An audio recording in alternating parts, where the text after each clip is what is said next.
So this past weekend, I had the awesome opportunity of going out to the Theology of the Body Institute. It's located just about an hour outside of Philadelphia in little Quarryville, Pennsylvania. I was asked by the Institute to MC their huge spring digital conference called Revealed.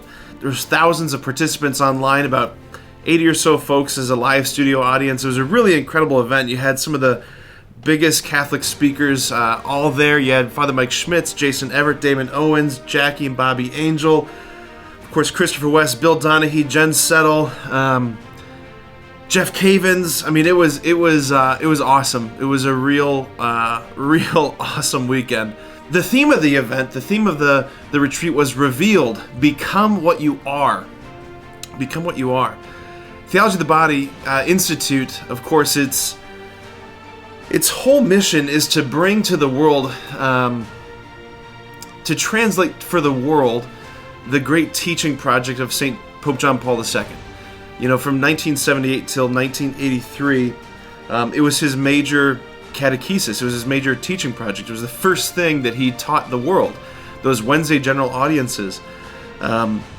He would get up there every Wednesday and basically teach. He would preach small segments of this major teaching project that he had been developing for decades. What is it? It's basically this in a nutshell, that God has revealed his innermost secret. Everything that humanity has wanted to know, from the deepest roots of our, the ancient history of our human family. Humanity has looked up to the stars and wondered about the author of the stars. Who is this power, this force that's created the universe? Who is this one who's made us? All of the world religions, all of humanity for all time has been wondering who this God really is. And as Christians, we have the audacity to claim that God has revealed his innermost secret. He's spilled the beans. He's told it all. That God himself is an eternal exchange of life and love. Father, Son, and Holy Spirit. That our God is not just monolithically one, like our ancient Jewish brothers and sisters believed, or like Muslims believe, or like many other monotheistic religions believe. Our God is not just simply one. He's a family, a relationship of Father, Son, and Holy Spirit. That from all eternity, the Father's been pouring himself out, giving himself to the Son. From all eternity, the Son has been opening and receiving that gift of love from the Father perfectly. And the exchange between the two is so super substantial. That's the third person of the Trinity. That God has revealed this, that he's an eternal and infinite exchange of life and love. And this is the best part, the most shocking part. And he has destined us to share in that exchange. That God has revealed this secret. And he's carved this secret into our very bodies as men and women, right? That our bodies, our masculinity, our femininity, from the very beginning was created by God to be a sign that told the greatest story ever told, which is that God is a family of love, and he has looked upon our race, he's looked upon humanity, and says, I want to unite myself to you. Friends, this is why, if I can put it this way, this is why there is so much confusion in the world today surrounding the body, surrounding masculinity, femininity. This is why it's so attacked. This is why it's being so maligned. So much confusion surrounding marriage, family, sexuality. What does it mean to be a man? What does it mean to be a woman? Is there such a thing as a man? Is there such a thing as a woman?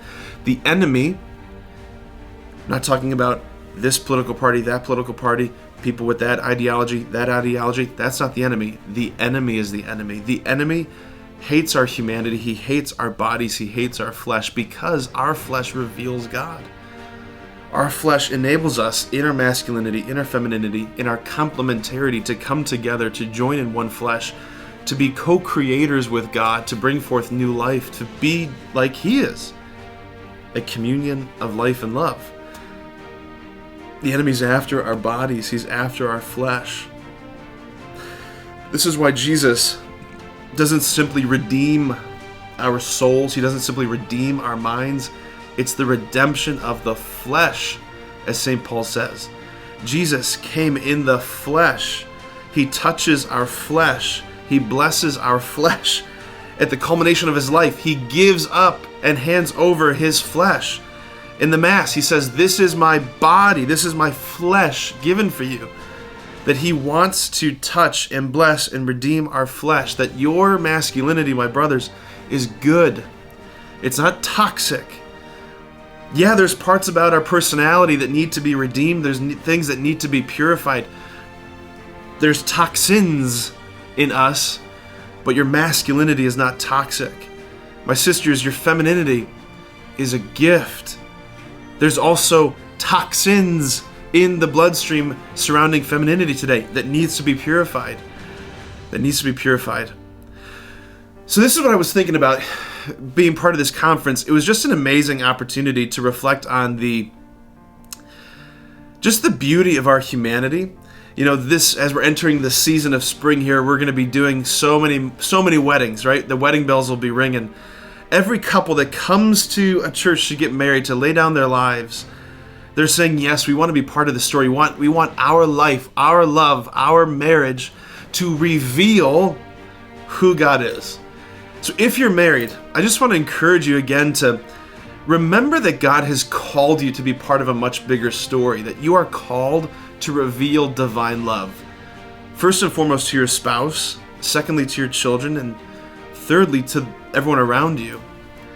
And next, I just want to invite you again, if you are married, if you find yourself struggling in any way, like all marriages do at a certain point, it's not necessarily a sign that you made a mistake. It's probably more often than not a sign that you just stopped drawing power from the one who actually empowers you to live this sacrament called marriage that you signed up for. There's only one fuel for this thing called marriage, and his name is Jesus. The couple that celebrated that wedding at Cana says they ran out of wine. Every couple at a certain point will run out of wine. So what do? You go to Jesus. You go to Jesus. We have no more wine. We need the wine of your love to fill us. Friends, our humanity is a gift. It reveals God. Your marriage reveals God. God in the flesh. God incarnate. God who comes to us in the Mass every single Sunday, every single day. We'll see you at Mass.